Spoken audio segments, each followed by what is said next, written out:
basta magbigay.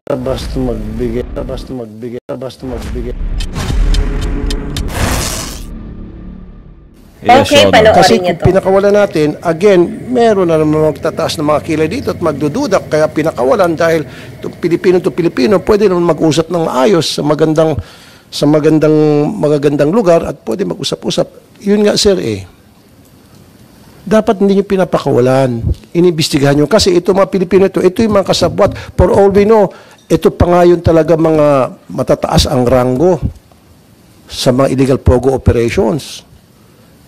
Ito pa nga siguro yung mga may-ari pa siguro. Baka hindi naman may-ari. Siyempre yung mga hindi pupunta doon, mga Chinese. Ito yung mga nasa management. I'm sure sa 400 na ito, meron dyan kasama sa management. Ba't pinakawalan? Tim. God, Tim.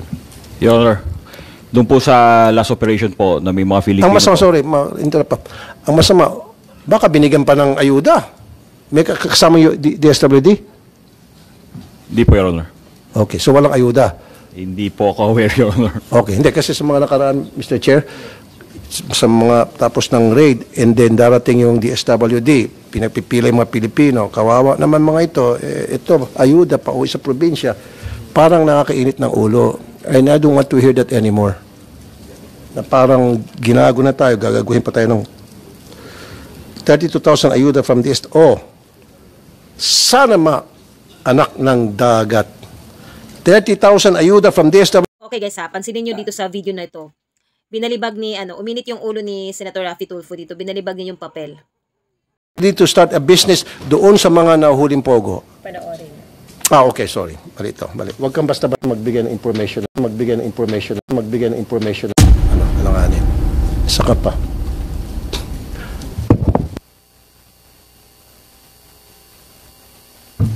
Hindi, marami talaga marami mga in the past, Mr. Chair, na di alam ni Senator Raffy Tulfo na nagbigay ng papel ay si Atty. Garrett, pinasa niya sa babae. Binibigyan ng ayuda.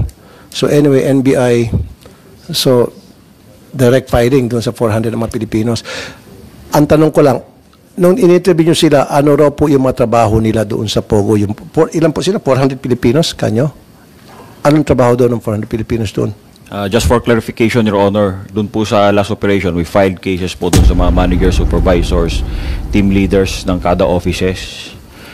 Eto magbibigay lang ako ng aking reaction, no? Quick reaction lang. Kasi, based lang din to sa video na napanood natin. Oo, hindi maganda ang ginawa ni Senator Raffy Tulfo na pagbalibag sa pagbalibag niya ng papel sa staff niya, lalo na sa isang Senate hearing na maraming nakapanood or nanunood. Ang pag-uusapan natin dito, yung sa professionalism and respect, 'di ba? As a senator, dapat siya ang unang nagpapakita ng tamang asal, lalo na sa public settings.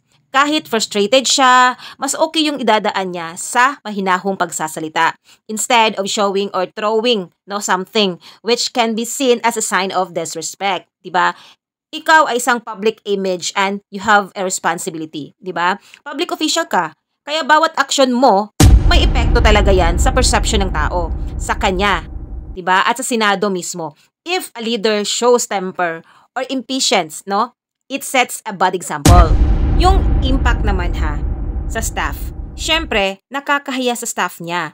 Kahit nagkamali yung staff, hindi dapat ito ginagawa in public, diba? Mas maganda kung privately, niyang kausapin or pinagsabihan professionally, diba? Since, naman siya, nasa public eye siya, dapat maging maingat siya sa actions niya, di ba? Mas magiging effective kasi na leader siya kung ipapakita niya ang disiplina at respeto sa kahit anong sitwasyon.